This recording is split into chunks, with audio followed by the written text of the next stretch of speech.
हरे कृष्णा दोस्तों, मैं अपने चैनल चलते चलते 802 पे आप सभी का हार्दिक अभिनंदन और आभार व्यक्त करता हूं अपने सभी दर्शकों और सब्सक्राइबर्स के प्रति। और जूले बोलता हूं हमारे लद्दाख के जितने सब्सक्राइबर्स हैं, और सलाम भेजता हूं जितने भी हमारे सब्सक्राइबर कारगिल से हैं। तो दोस्तों, देखते देखते 15 जनवरी भी बस आने को है। डे आफ्टर टुमारो यानी परसों 15 जनवरी आ जाएगी, और 15 जनवरी को एक बार दोबारा लेह एपेक्स बोर्ड और कारगिल डेमोक्रेटिक अलायंस की सहभागिता से मिनिस्ट्री ऑफ होम अफेयर्स के साथ जो है दोबारा लद्दाख के मुद्दों को लेकर के चर्चा शुरू होगी।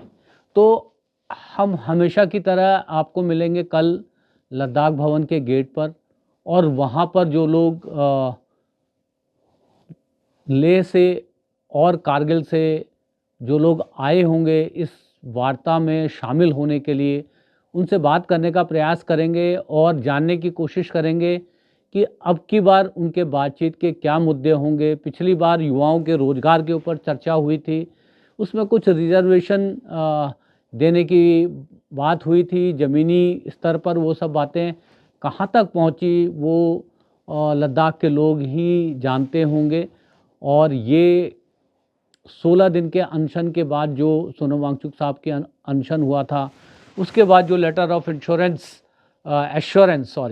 एश्योरेंस जो एमएचए की तरफ से दिया गया था, जिसके फलस्वरूप ये बातचीत हो रही है। और पहली बातचीत जहाँ तक मुझे याद पड़ता है संभवतः 3 दिसंबर को हुई थी, जिसके अंदर रोज़गार के मसलों पर, युवाओं की समस्या के मसले के ऊपर बात हुई थी।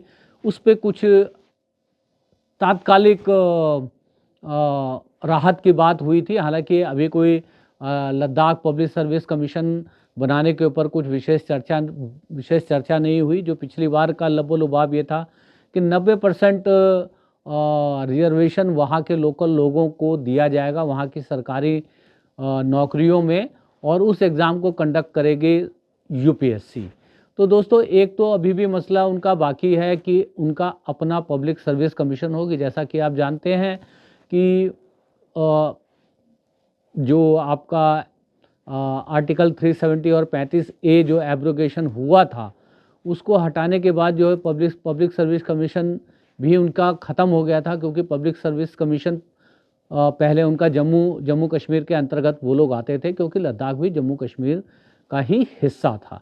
तो पब्लिक सर्विस कमीशन चले जाने के कारण पिछले 5-7 साल से वहाँ पर कोई भी गैजेटेड पोस्ट के ऊपर कोई भी भर्ती नहीं हुई है, और वहाँ के लोग युवाओं को कोई रोज़गार के ऐसे मौके नहीं मिले हैं। और दूसरा कि जो वहाँ की डेमोक्रेसी ख़त्म हो गई, लेफ्टिनेंट गवर्नर के हाथों में वहाँ की जो है सत्ता चली गई, और उनको इस बात का आभास नहीं था कि धारा 370 हटाने और 35A के हटाने के बाद इसके क्या कॉन्सिक्वेंसेस होने वाले हैं लद्दाख के लिए। जब धीरे धीरे समझ में आया तो पता चला कि लद्दाख को एक ऐसा यूटी बना करके छोड़ दिया गया जिसकी अपनी कोई विधानसभा नहीं है, कोई लेजिस्लेटिव नहीं है, कोई भी वहाँ का प्रतिनिधि नहीं है जो वहाँ के लोग चुन करके विधानसभाओं में भेजते हैं। जैसे पहले 2-4-5 जो लोग थे वो जम्मू कश्मीर की विधानसभा में लद्दाख से आते थे, तो लद्दाख के मुद्दों पे थोड़ी बहुत चर्चा वहाँ पर जम्मू कश्मीर के विधानसभा में होती थी। जम्मू कश्मीर में चुनाव हो गए, वहाँ की डेमोक्रेसी जमहूरियत को बहाल कर दिया गया, मगर लद्दाख की स्थिति ज्यों की त्यों बनी रही। दोस्तों, आईटी की दुनिया में या कंप्यूटर की दुनिया में एक हैकिंग वर्ड का इस्तेमाल होता है। हैकिंग क्या होता है कि कोई दूर बैठा हुआ आदमी आपके कंप्यूटर को हैक कर लेता है, आपके सिस्टम को हैक कर लेता है। उसके बाद आपका अपने कंप्यूटर के ऊपर कोई बस नहीं होता। वो दूर से बैठा हुआ आदमी जिसने आपके सिस्टम को हैक कर लिया है, वही सब कुछ डिसाइड करता है। तो धारा 370 और 35A हटने के बाद जो लेफ्टिनेंट गवर्नर का जो रूल आया, वो जस्ट कंप्यूटर को जैसे हैक कर लेते हैं, वैसे ही लद्दाख को हैक कर लिया गया। तो लद्दाख में अब जो लद्दाख के जो फैसले हो रहे हैं वो लद्दाख के समन्वय से नहीं हो रहे, लद्दाख के लोगों की सहभागिता से नहीं हो रहे, लद्दाख की जन भागीदारी के द्वारा नहीं हो रहे। जिन्होंने इसको हैक कर लिया है यानी गवर्नर साहब ही इसको इसके सारे लद्दाख के जो है फैसले लेते हैं। और जैसा कि आप जानते हैं लेफ्टिनेंट गवर्नर केंद्र सरकार को रिपोर्ट करते हैं। तो यही एक मांग, सबसे बड़ी मांग ये रही लद्दाख और कारगिल के लोगों की कि उनकी जमहूरियत यानी उनकी डेमोक्रेसी को बहाल किया जाए। उनके यहाँ या तो जो है उनकी विधानसभा बहाल की जाए, अन्यथा जो है भारत के संविधान के 6वें शेड्यूल में भी एक मिनी लोकतंत्र, एक लघु लोकतंत्र की व्याख्या है। और 6वें शेड्यूल को दे करके वहाँ पर जो है वहाँ के लोगों का शासन कायम हो, ये एक सबसे बड़ी मुख्य मांग रही। क्योंकि ऐसा होने से ही वो अपने सिस्टम को, यदि कंप्यूटर के टर्म में मैं ये कहूँ कि वो अपने सिस्टम का कमांड उनके हाथ में आ जाएगा। वो जो है तय करेंगे कि वो कौन सा एप्लीकेशन चलाएंगे, कौन सा एप्लीकेशन नहीं चलाएंगे, कौन सी चीज़ को अपने सिस्टम में रखेंगे, कौन सी चीज़ को अपने सिस्टम में नहीं रखेंगे। वो प्रावधान जो है 6वें शेड्यूल में है। क्योंकि लद्दाख जो क्षेत्र है वहाँ पर ये जनजातीय क्षेत्र है, 90% से भी जो ज़्यादा आबादी है वो जनजातीय लोगों की है, यानी ट्राइबल कम्युनिटी की है।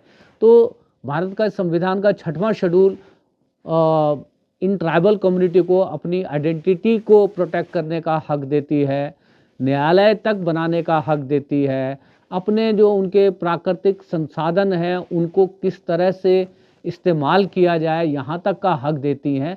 तो सही मायनों में 6वें शेड्यूल के जरिए लद्दाख के लोग अपने घर को अपने तरीके से रख सकेंगे, चला सकेंगे। इसलिए 6वें शेड्यूल की मांग बहुत ज़ोरों से चल रही है। और जैसा कि भारतीय जनता पार्टी का चुनावी मैनिफेस्टो में भी जो है ये वादा था।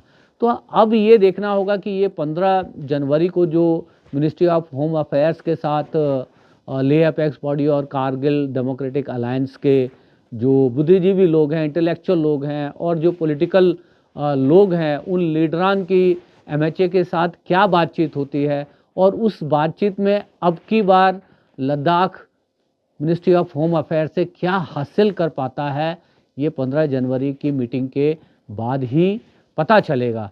मगर अच्छी बात यह है कि बातचीत का सिलसिला चालू हुआ है, डायलॉग शुरू हुए हैं और संवाद के जरिए ही सारी समस्याओं का समाधान हो सकता है, खोजा जा सकता है, किसी नतीजे या किसी निष्कर्ष या किसी कंक्लूजन पे पहुंचा जा सकता है। तो ये एक अच्छी बात है कि जो बातचीत का जो डेडलॉक हो गया था वो डेडलॉक टूट चुका है और ये दूसरा बातचीत का दौर चलने वाला है 15 जनवरी को। तो जानने का प्रयास करेंगे। कल हम लद्दाख भवन जाएंगे और वहाँ पर जो भी लोग लेह से और कारगिल से आए हैं, जो इस मीटिंग में शामिल होने वाले हैं, उनसे जो है जानकारी प्राप्त करने की कोशिश करेंगे कि उनकी तरफ से अब की बार क्या मीटिंग के एजेंडा होने वाले हैं और किस तरफ वो ज़्यादा जोर होगा उनका बातचीत को ले जाने का। तो दोस्तों हम जैसा कि लगातार जब से सोनम वांगचुक 1 महीने की लेह से दिल्ली तक की पदयात्रा को लेकर के चले थे, तब से हम इस खबर को कवर कर रहे हैं और हम अभी भी इस खबर पे कायम हैं और कायम रहेंगे। क्योंकि एक बहुत बड़ी संख्या में हमारे जो दर्शक हैं वो लद्दाख और कारगिल से हैं। तो ये हमारी एक जिम्मेवारी बन जाती है कि हम यहाँ पर दिल्ली में हैं और लेह से और कारगिल से हमारे दोस्त यहाँ पर आ रहे हैं मिनिस्ट्री ऑफ होम अफेयर से अपनी बातचीत का दूसरा दौर शुरू करने के लिए। तो जानने का प्रयास करेंगे। जब तक उनसे बात नहीं होती है तो ये एक पूर्व सूचना के तौर पर इस वीडियो को आप सबके लिए रिकॉर्ड कर रहा हूँ।